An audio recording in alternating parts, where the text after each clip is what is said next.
রাখবো এই বুলেটিনের শুরুতেই কয়লা পাচার মামলা। আর কয়লা পাচার মামলায় জামিন লালার আপনাদের জানিয়ে রাখবো আরো একবার, কয়লা পাচারের মূল অভিযুক্ত আপনারা জানেন ইতিমধ্যেই অনুপ মাঝি ওরফে লালা, যার নাম বারবার উঠে এসছে। লালার জামিন 10 লক্ষ টাকার শর্ত সাপেক্ষে জামিন, তবে সেই শর্তগুলো কি কি অবশ্যই আপনাদের জানানোর চেষ্টা করব। কয়লা পাচার মামলায় জামিন লালার, কয়লা পাচারে মূল অভিযুক্ত হিসেবে নাম উঠে আসে অনুপ মাঝি ওরফে লালার। দীপক আমাদের প্রতিনিধি রয়েছেন আমাদের সঙ্গে।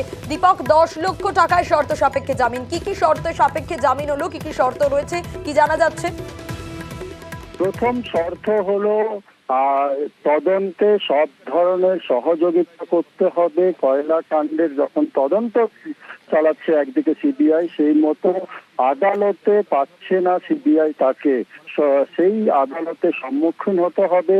সিবিআই যেদিন প্রয়োজন মনে করবে সেদিনকে অনুপ মাঝিকে আদালতে উপস্থিত হতে হবে। এবং সিবিআই এই কয়লা কাণ্ডের মামলায় চার্জশিট জমা দিতে চলেছে। এই চার্জশিট জমা দেওয়ার পরই ট্রায়াল শুরু হবে এবং ট্রায়ালে যে দিন প্রয়োজন মনে করবে সিবিআই, তাকে আদালতে উপস্থিত হতে হবে। সেই মতো আদালতে উপস্থিত হতে হবে অনুপ মাঝিকে।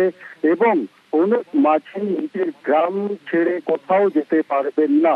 অনুপ মাঝি পুরুলিয়া জেলার নিথুরিয়া থানার ভামুরিয়া গ্রামে থাকেন, অর্থাৎ নিথুরিয়া থানা এলাকাতেই তাকে থাকতে হবে। যদি নিথুরিয়া থানা এলাকার কোথাও বাইরে যেতে হবে, তার জন্য আসানসোল সিবিআই আদালতের কাছে অনুমতি নিতে হবে। সেই অনুমতি পেলেই সে নিজের গ্রাম ছেড়ে অন্য কোথাও যেতে পারবে। লালা আজকে আদালতকে জানায় কি সুপ্রিম কোর্ট থেকে রক্ষা কবচ থাকলেও সিবিআই যে দিন প্রয়োজন মনে করেছে জিজ্ঞাসাবাদের মুখোমুখি বসতে, আমি সেই দিন উপস্থিত হয়েছি, তদন্তে সব ধরনের সহযোগিতা করেছি এবং আগামী দিনেও সব ধরনের সহযোগিতা করব। এই যে বিচারক তখনই লালার জামিন মঞ্জুর করতে গেলেও সিবিআইয়ের আইনজীবী এই জামিনের বিরোধিতা করে। শেষমেশ বিচারক রাজেশ চক্রবর্তী লালার জামিন মঞ্জুর করে। 10 লক্ষ টাকা ব্যক্তিগত বন্ড, গ্রামের বাড়ি ছেড়ে অন্য কোথাও যেতে পারবে না। সিবিআই কে যে দিন প্রয়োজন মনে করবে অনুপ মাঝিকে, তাকে আদালতে উপস্থিত হতে হবে। সেই দিন অনুপ মাঝিকে আদালতে উপস্থিত হতে হবে। এই শর্তে জামিন দেওয়া হলো কয়লা কাণ্ডের মূল অভিযুক্ত অনুপ মাঝিকে। বেশ দীপক,